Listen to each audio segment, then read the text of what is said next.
Best batter அப்படின்னா ஓவராலா Sanju Samson, without any doubt. Some people அதை அச்சீவ் பண்ணும்போது தான் ரொம்ப பர்சனலா இருக்கும்.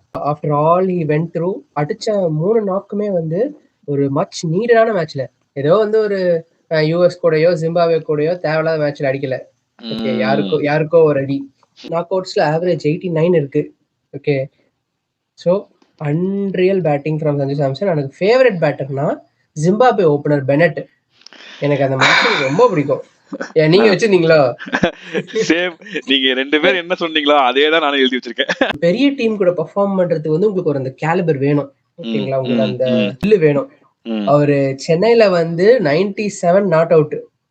ஸ்ரேயஸ் எப்படி பும்ராவோட யார்க்கரை வந்து டக் பண்ணி 4 பண்ணாரோ, அதே மாதிரி ஒரு டோ கிரஷரை வந்து ஒரு ஸ்ட்ரெயிட்ல ஒரு டிஃபென்ஸ் வச்சு அந்த பாலை தட்டி விடுவாரு.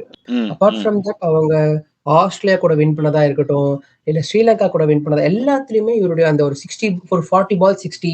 அண்ட் இந்தியா கூட வந்து ஆங்கர் பண்ண யாரும் இல்லைன்னால இவரே அடிக்க ஸ்டார்ட் பண்ணாரு. அக்ஷர் வந்து என்னதான் வந்தோடனே ஒரு பிரேக் த்ரூ எடுத்து கொடுத்தாலும் ஓவர் த மிட் விக்கெட் வந்து பேக் ஃபுட்ல ஒரு 6 அடிப்பாரு.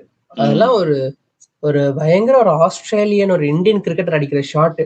அதை தவிர நான் என்ன ஆப்ஷன் வச்சிருக்கேன்னு வேணா சொல்றேன். பெஸ்ட் பேட்டருக்கு பாத்தீங்க அப்படின்னா, ஃபேவரட் பேட்டருக்கு எனக்கு இந்த ஆப்ஷன் எனக்கு வந்து கண்ணில் படவே இல்லை. ஸ்ட்ரைட்டா எனக்கு வந்து மைண்ட் போனது வந்து பென்னட் கிட்ட தான் போச்சு. பட் ஃபேவரட் பெஸ்ட் பேட்டர்ல பாத்தீங்க அப்படின்னா மேபி சைப் சரா ஃபரான் வந்து கொடுக்கலாம் சொல்லி யோசிச்சேன். அப்படின்னா இஷான் கிஷனுக்கு வந்து கொடுக்கலாம்னு யோசிச்சேன். எதனால அப்படின்னா, எதனால ஃபரான் வந்துட்டு அஃப்கோர்ஸ் லீடிங் ரன் ஸ்கோரர் வந்து அந்த டோர்னமெண்ட்லேயே அவர் தான் இருந்திருக்காரு. பாகிஸ்தானே வந்துட்டு பயங்கர டவுன்ஃபால்ல இருந்துச்சு.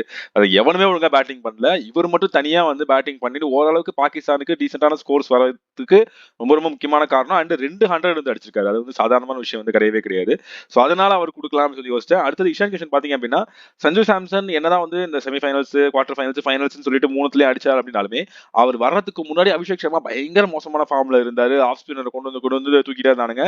அப்படி இருந்தாலுமே தன்னோட பார்ட்னர் வந்து உடனே போனாலுமே இஷான் கிஷன் வந்து தன்னால முடிஞ்ச அளவுக்கு அந்த ஸ்கோரை வந்துட்டு அப் பண்ணி கொடுத்ததுக்கு வந்து ஓப்பனிங்ல அவர் தான் முக்கியமான காரணம்.